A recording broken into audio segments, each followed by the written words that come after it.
अनेक दिवसांपासून महाराष्ट्रात वाल्मिक कराड नाव चर्चेचा विषय ठरत आहे।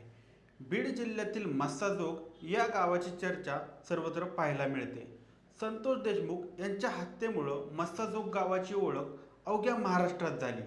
याचं कारण ठरलं मस्साजोग सरपंचपदी असणारे संतोष देशमुख यांची केलेली निर्घृण हत्या।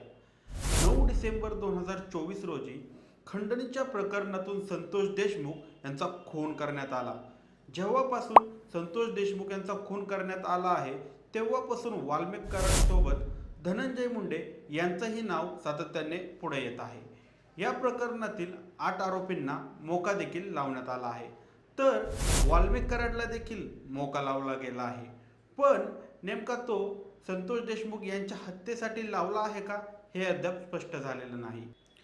कराडला नेमकी काय शिक्षा होणार यावर सगळ्यांच्या नजरा आहेतच, पण त्यापूर्वी वाल्मिक कराडला कोण फसवत आहे का नाकापेक्षा मोती जड झाल्याने धनंजय मुंडेंनाच वाल्मिक कराड नको होते का, तेच समजून घेऊया आजच्या या व्हिडिओमधून। नमस्कार, मी सनी आणि तुम्ही पाहताय दैनिक राज्य लोकतंत्र। आता गोष्टीची सुरुवात होते ते म्हणजे 9 डिसेंबर 2024 पासून। वर्षाचा शेवटचा महिना मस्साजोगचे सरपंच असणारे संतोष देशमुख यांच्यासाठी अंतिम ठरला। 4 तास हाल करून त्यांची हत्या करण्यात आली। त्या हत्येचा व्हिडिओ तयार करण्यात आला। कुणीही पुन्हा आपल्या नादाला लागू नये यासाठी त्या व्हिडिओला शूट केलं गेलं आणि यानंतर एंट्री होते ते वाल्मिक कराड या नावाची। वाल्मिक सोबतच आकांचे आका म्हणून धनंजय मुंडे यांचं नाव सरपंच खून प्रकरणात पुढे आलं। आता गोपीनाथ मुंडे यांचा निकटवर्ती ते धनंजय मुंडे यांचा निकटवर्ती असलेल्या वाल्मिक कराडची बीड जिल्ह्यात एक वेगळीच वर्चस्व आजही आहे। आता निवडणूक असली की धनंजय मुंडेंसाठी सगळ्या बाजूने फिल्डिंग लावायची काम करायचा तो कराडच। तर दुसरीकडे वाल्मिक कराडचा यामुळे संपर्क वाढत होता। तळागाळातल्या लोकांसोबत वाल्मिकचे चांगले संबंध झाले होते, त्यामुळेच आज कराड गुन्हेगार असूनही त्यासाठी अनेक माणसं रस्त्यावर उतरले आहेत। काही जण तर पेट्रोल ओतून आपल्याला आग लावतील अशी परिस्थिती बीडमध्ये सध्या निर्माण झाली आहे। केवळ तळागाळातल्या माणसांसोबतच वाल्मिक सीमित राहिला नाही।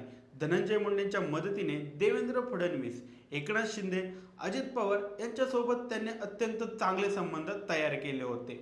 त्याबरोबरच मुंडेंची विरोधी पक्षासोबत जमत नसलं तरी कराड मात्र त्या साईडने सेफ होता। शरद पवारांसोबतही त्याने आपलं नातं अगदी योग्य पद्धतीने सांभाळलं होतं। म्हणजे विषय काय तर धनुभाऊपेक्षा सगळ्या गोष्टी मेंटेन करायला जमत होते ते कराडलाच। त्यामुळे धनंजय मुंडे याचा निकटवर्ती असला तरी वाल्मिक कराड हे नाव बीडमध्ये अलीकडच्या काळात मोठं होत गेलं। अगदी धनंजय मुंडे या नावा एवढंच वजन वाल्मिक कराडच्या नावाचं झालं होतं आणि या सगळ्या गोष्टी धनंजय मुंडे यांच्या लक्षात कदाचित आल्या असाव्या असं म्हणलं जात आहे। वाल्मिक कराड आपल्यापेक्षा मोठा होत आहे असं दिसल्याने धनंजय मुंडेंनीच हा कट रचला आहे का अशी चर्चा एका बाजूला चालू आहे। आता ज्याप्रमाणे आपण एखाद्या घराला आग लावायला गेलो तर आपले हातही भाजू शकतात, तीच परिस्थिती आता धनंजय मुंडेंवर आलेली आहे।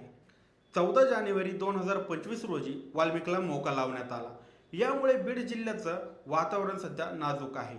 जिल्ह्यातील एक भाग हा वाल्मिक कराडच्या बाजूला आहे तर दुसरा भाग संतोष देशमुखांच्या बाजूला आहे।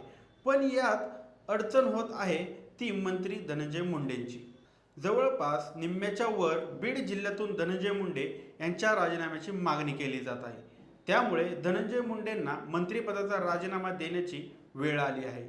येत्या 2 ते 3 दिवसात धनंजय मुंडे राजीनामा देतील असं देखील सांगितलं जात आहे। तुम्हाला काय वाटतं, धनंजय मुंडेंनी राजीनामा द्यायला हवा की नाही आम्हाला कमेंट करून नक्की कळवा आणि जर दैनिक राज्य लोकतंत्र चॅनलवर नवीन असाल तर चॅनलला सबस्क्राईब करायला विसरू नका। धन्यवाद।